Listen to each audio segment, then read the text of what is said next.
Hello बच्चों, कैसे हैं आप सब। तो चलिए आज हम लोग कक्षा 11th के एक टॉपिक पढ़ने वाले हैं जो कि अपने फिजिक्स का टॉपिक है, सार्थक अंक। इसको हम लोग एनसीईआरटी प्लस मी मतलब खुद से समझेंगे। एनसीईआरटी पढ़ेंगे, एनसीईआरटी समझेंगे और खुद से आप समझाएंगे। सबसे पहले सार्थक अंक की परिभाषा न ध्यान रखते हुए सार्थक अंक होता क्या है अपने शब्दों में उसको समझने का प्रयास करते हैं। सबसे पहले मान लीजिए हमने कोई संख्या लिख दी, जैसे मान लीजिए संख्या लिख दिया मैंने 5 kg। Suppose that 5 kg 10 kilometres and लिख दिया हम लोगों ने 20 सेकेंड लिख दिया। और लिख दिया हम लोगों ने मान लीजिए 100 सेंटीमीटर लिख दिया। मान लीजिए 1 मीटर लिख दिया। तो ये तो लिख दिया, चलिए लिख दिया तो क्या लिख दिया, यही लिख दिया। तो इसका क्या मतलब है, इसमें से हम लोग को यही जो अपने सार्थक अंक इसमें से खोजना पड़ेगा। सार्थक अंक क्या है बहुत आराम से खोज लेंगे। ध्यान दीजिएगा, आपको पता होगा जो केजी होता है यूनिट होता है, मतलब इकाई होती है, मापने की इकाई होती है, यूनिट्स होते हैं। केजी भी हो गया, ये भी केजी ही है। और ये सेंटीमीटर जो है वो भी एक तरह की इकाई है समय को नापने की। और जो 100 सेंटीमीटर लिखा है वो भी एक इकाई है दूरी को नापने की। और 1 मीटर भी जो है वो भी एक इकाई है दूरी को नापने की। तो यहाँ पर सार्थक अंक क्या होता है, जो यहाँ पे 5 लिखा हुआ है, जो यहाँ पर 10 लिखा हुआ है, रुक जाइएगा, यहाँ पर 5 10 तो सार्थक अंक हैं, लेकिन इसमें कुछ अपवाद भी हैं, कुछ इसके पॉइंट्स भी हैं। उसको हम लोग एनसीईआरटी की मदद से बहुत ही बेहतरीन तरीके से समझेंगे। जैसे पहले यहाँ पे जैसे 20 है, जैसे 1 है, 100 है, इसी को सार्थक अंक बोलते हैं। मतलब कि किसी भी यूनिट से पहले जो संख्या लिखते हैं हम लोग उसी को तो सार्थक अंक बोलते हैं। इसी यूनिट मतलब किसी भी इकाई से पहले जो संख्या लिखते हैं उसी को तो अपन क्या बोलते हैं, सार्थक अंक बोलते हैं। लेकिन यहाँ पर अपने कुछ टॉपिक से मतलब कि कुछ इसके प्रॉपर्टीज हैं, उसको समझेंगे बहुत ही बेहतरीन तरीके से। बस बने रहिएगा हमारी इस वीडियो के साथ।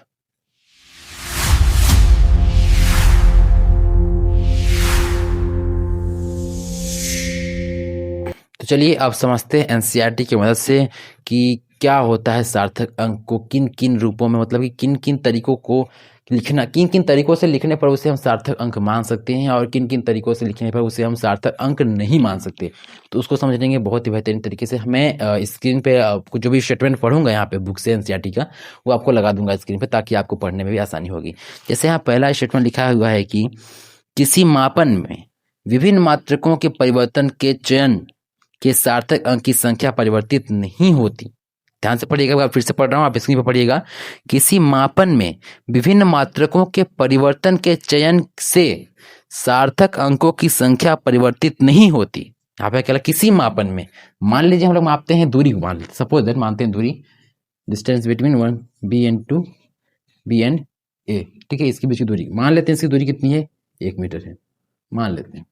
अब 1 मीटर है और हम लोग ये जानते ही हैं कि 1 मीटर बराबर 100 सेंटीमीटर, समझते हैं। तो यहाँ पर इसको 100 सेंटीमीटर भी बोल सकते हैं बहुत ही बेहतरीन तरीके से, क्यों नहीं बोल सकते। तो यहाँ पर क्या बोल रहा है, स्टेटमेंट बोल रहा है कि किसी मापन में विभिन्न मात्रकों के परिवर्तन, हम लोग ने मात्रकों को परिवर्तित कर दिया, में सार्थक अंकों की संख्या परिवर्तित नहीं होती है। जैसा मैं बताया कि ये सार्थक अंक होते हैं, ये सार्थक होते हैं, बोला कि सार्थक अंकों की संख्या परिवर्तित नहीं होती। यहाँ पर तो 1 है और 1 नॉट इक्वल टू 100 है, तो भी बोला संख्या परिवर्तित नहीं होती। एनसीईआरटी बोल रहा है, ये कैसे। हाँ मैं भी बोल रहा हूँ नहीं होती है, मैं भी बोल रहा हूँ नहीं होती है। अब बोलने आप बोले कन्फ्यूज क्यों नहीं होती, क्योंकि A not equal to 100, 1 not equal to 100। यहाँ पर क्या आता है, एनसीईआरटी ने कुछ स्टेटमेंट्स दी हुई हैं, मतलब उसकी प्रॉपर्टीज दी हुई हैं, तो उसको समझेंगे। देन आप हर संख्या के लिए आप नहीं लगा सकते, तो उसको समझने के बाद ही आप समझ पाएंगे कि किसको हम सार्थक अंक मानना है, किसको नहीं मानना है। यही तो मेन कॉन्सेप्ट है सार्थक अंक का, किसे सार्थक अंक मानना है, किसे नहीं मानना है। 11th के फिजिक्स का टॉपिक है। तो चलिए अपना पेज नंबर खोल लेते हैं अपन लोग 4। उसमें बहुत से प्रॉपर्टीज दिए हुए हैं, आपको स्क्रीन पर भी दिख जाएंगे, उसको समझते हैं बहुत ही बेहतरीन तरीके से। क्या बोला है, पहला प्रॉपर्टीज बोला हुआ है, इसको पहले मिटाते हैं, फिर उस प्रॉपर्टीज को आपको समझाएंगे। आप लोग एनसीईआरटी ओपन कर लीजिए ताकि आप लोग को भी समझने में बहुत ही आसानी हो। पहला प्रॉपर्टीज बोला गया है कि सभी शून्येतर अंक सार्थक अंक होते हैं।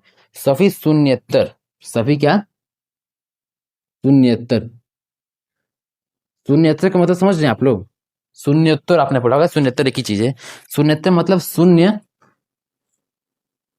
शून्य रहित, शून्येतर मतलब शून्य रहित, मतलब कि जो शून्य ना हो, जैसे मान शून्य ना हो, जैसे लाइक 1 2 3 4, ये सब शून्य नहीं है, ठीक है।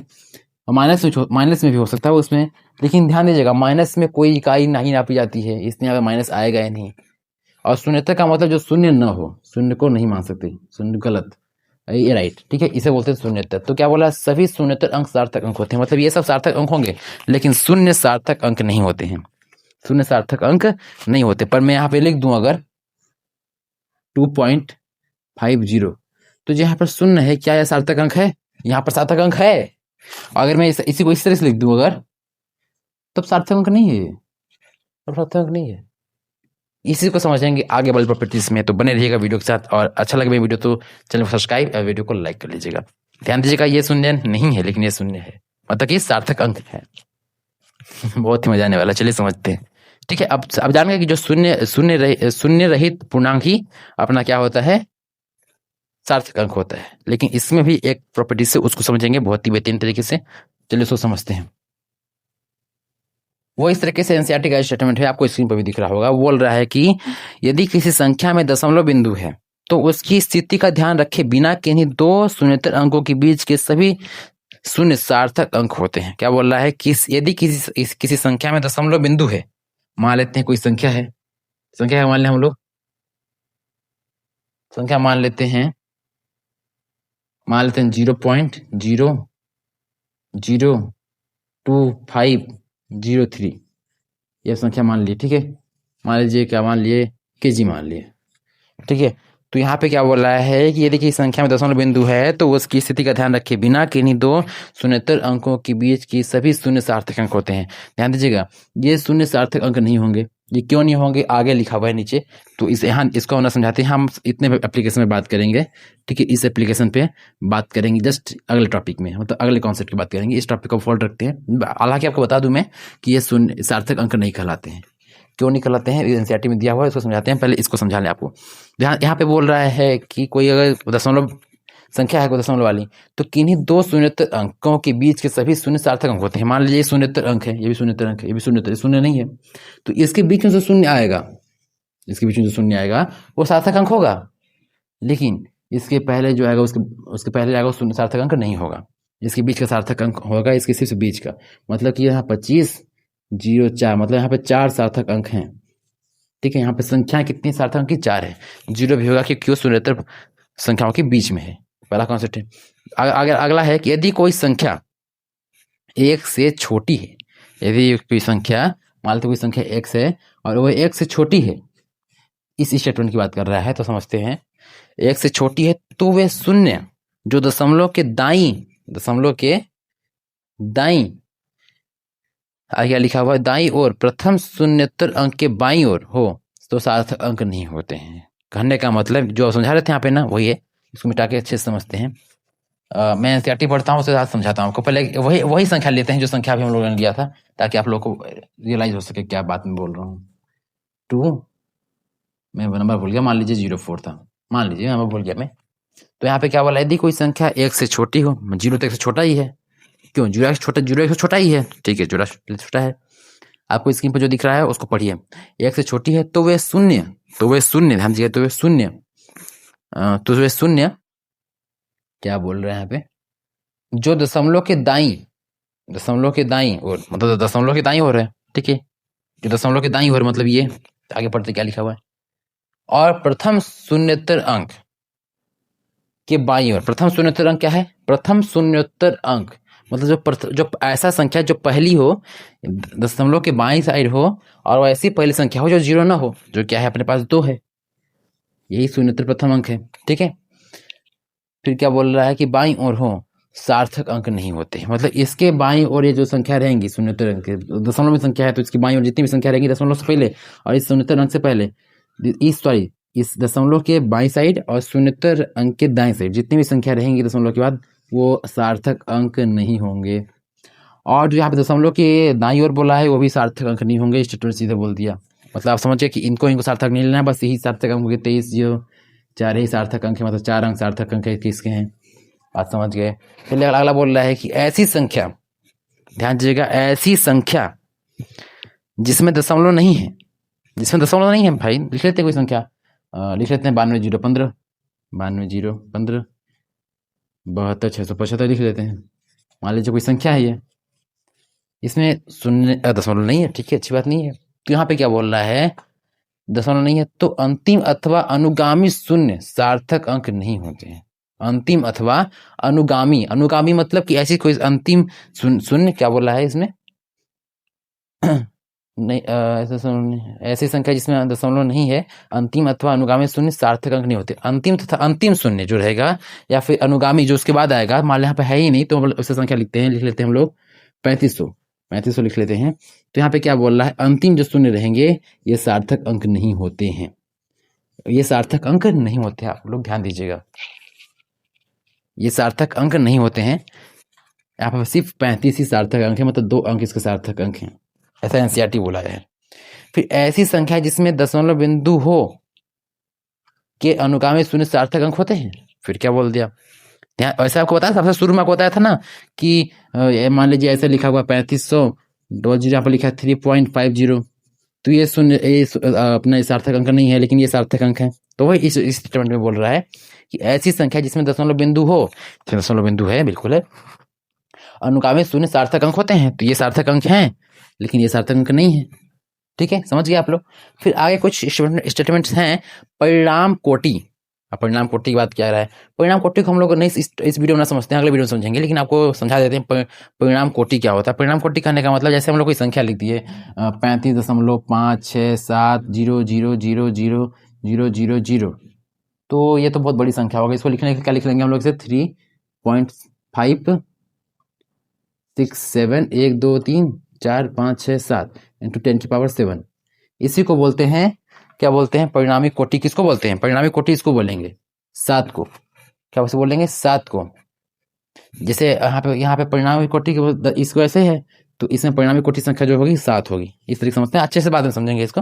और आपको समझा दिया कि ये सार्थक अंक से, यहाँ पे आपको एक चीज समझाना मैं भूल गया कि सार्थक अंक पे अंक जब परिवर्तन करेंगे तो कैसे होगा। मान लीजिए जैसे हम लोगों ने लिख दिया, क्या लिख दिया हम लोगों ने 3.5 लिख दिया मीटर, 3.50 मीटर लिखते हैं, ठीक है, 50 मीटर लिखते हैं।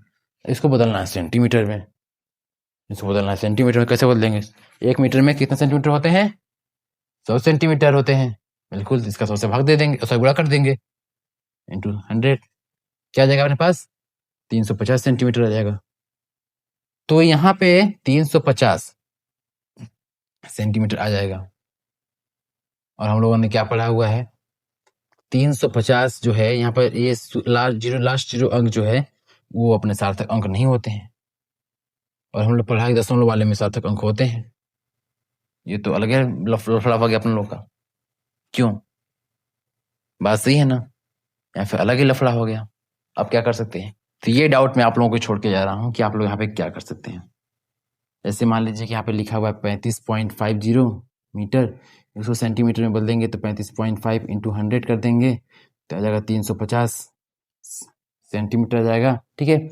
अब यहाँ पर सार्थक अंक, अच्छा भाई, आप लोग को ये चीज पता होना चाहिए, यहाँ पर शून्य लिखे या ना लिखे कोई फर्क नहीं पड़ता है,